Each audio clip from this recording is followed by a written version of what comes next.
Guys, we are here with King Kong this afternoon. We are at Home Depot right now. King Kong and I are working on his loose leash healing, working around high distractions, meeting new people, all of that good stuff. We just started going out into public together. He's doing really well. We are implementing the transitional leash with him, which is using the same pressure and release Kong, that I teach every dog. But we are also doing the figure 8 method where it goes up and over his muzzle to apply the pressure to the pressure points in his muzzle as well as the ones in his skull. So that's helping a lot. Took a little bit of conditioning, of course, like it does with every dog, to get him to be comfortable with wearing it on his face. He is still in the conditioning phase right now. He still wants to paw at it every now and then, especially when he accidentally puts too much pressure on himself. Then he will try and get it off his face. So even right there when he looked down, he would have applied a little bit too much force, and that's when he would have turned the pressure on himself, and then he would have tried to paw at it. Because when you use too much pressure with this method, what's going to happen is they're not going to be able to think through it, and it's going to just kind of bug him out, and he's just going to want to try and get it off of his face.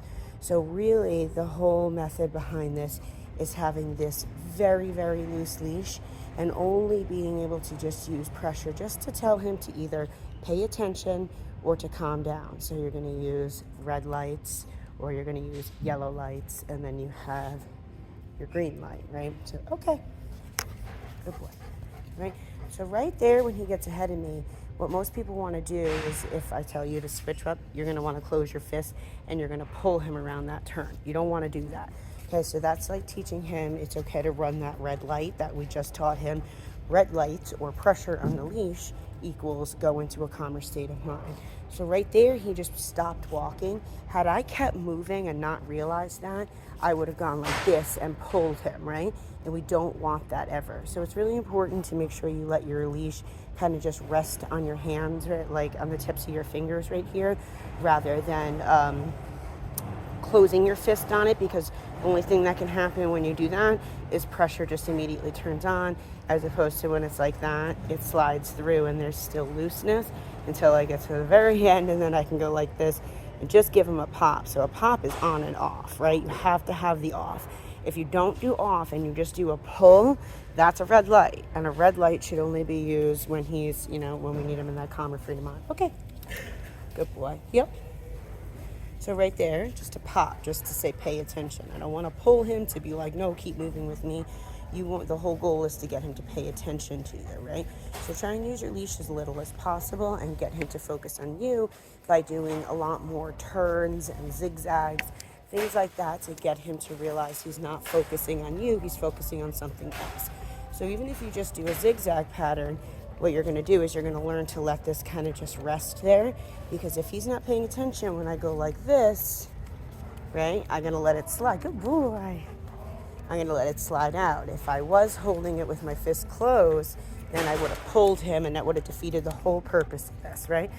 So try and learn to just get him to follow you, right? So again, giant schnauzers are protecting dogs. They were bred for this. So it's natural for them to want to be a leader in these situations.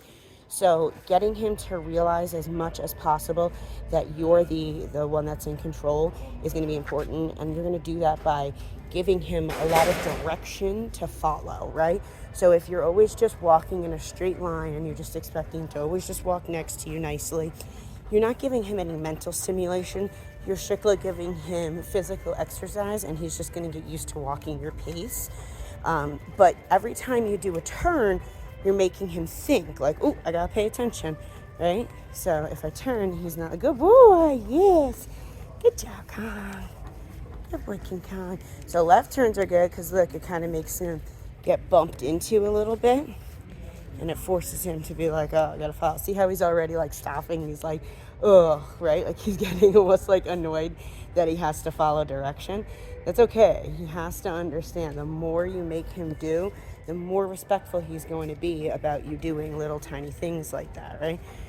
So that nice loose leash, as soon as he does that and he doesn't pay attention, instead of pulling him right now, I'm going to pop him, right, just to make make it so that I'm telling him pay attention using this language. So I want him to pay attention to me. I don't want to pull him around turns. I want him to pay attention and realize I just turned and you have to follow my lead. So right there, even if he's just pawing at it a little bit, if he's pawing at it, that means he's not in a calm frame of mind, right? So I'm going to put him into that sit position, get him to kind of calm down a little bit. Now we're coming up to more people when we're in the front of the store. So he tends to get a little bit more, not focused on me. So that's why I like to go to these aisles, especially in our first time here where the lumber is, so that we can really get him to learn to walk with me and focus on me. If you just go straight into walking into a crowd of people and you didn't have his focus before the crowd of people, you are not going to get his focus while you're in that crowd of people. So learn how to get him to focus on you and follow you. I have hot dogs with me as well so that I have a high value treat. He's actually only even gotten just one in the parking lot even, but I'm saving them until he's really distracted by something. He's doing great right now. We haven't steered clear of people in any way, but we haven't gone into walking through a crowd of people and saying excuse me, I'm moving around people, which is what we're gonna go do right now. So, but all in all, he's doing a great job. It's really about learning how to be a confident handler for him and making sure he understands that he has to follow your lead.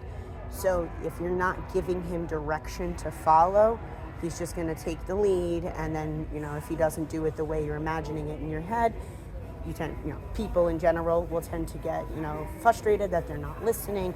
So making sure you really understand if he's not focused on you, that means you need to do something else. Right? You need to do something else to get him to focus on you. So right there, he barked at somebody. So I said his name, I did some spatial pressure, I got in front of him, and now's the time where I know I can use my hot dogs to get him to focus on me again, rather than whatever that distraction was that he was barking at. I think it was the cart. So even now we have somebody coming up the aisle, right? So I'm able to kind of just keep him focused on me. Good boy. What's that? Yeah, right. So I just have a hot dog. I can keep him looking at me. Good job, Con. Yes. Ready? Come. Good boy. Excellent. Good boy. Ready? Here. Here. So right there, just a little pop. As soon as he noticed the distraction, I just gave him a pop to tell him, no, pay attention to me, not the distraction. Right there again, he stopped to scratch. So if I had kept moving, I would have pulled him. And that's on the opposite of what we want. Remember, you always want loose leash. Pop right there, not pull. All right, nice loose. Good boy, come on. So we got a nice, pretty busy aisle that we're going to walk up right now. Got my leash nice. So just pops. As soon as he gets a little bit too ahead of me, I'm just going to give him a little pop. Just to say pay attention. Yep. Pop, not pull.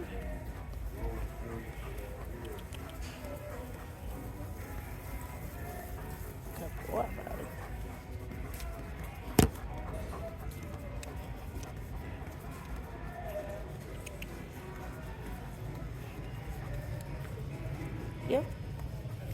Yep, pops.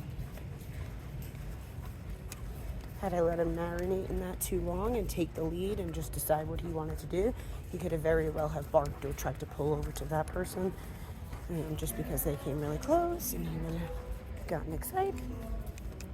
That one little bark that you saw before is the only bark that we've heard from him now. Oh, he's doing a great job. We're going to keep walking around for a little while. We're going to try and go over to PetSmart as well. See if we can maybe run into a couple of dogs over there. So that's that for now. If you have any questions, you know where to reach me. Otherwise, we will see you guys soon. Have a good one. Say bye, King Kong.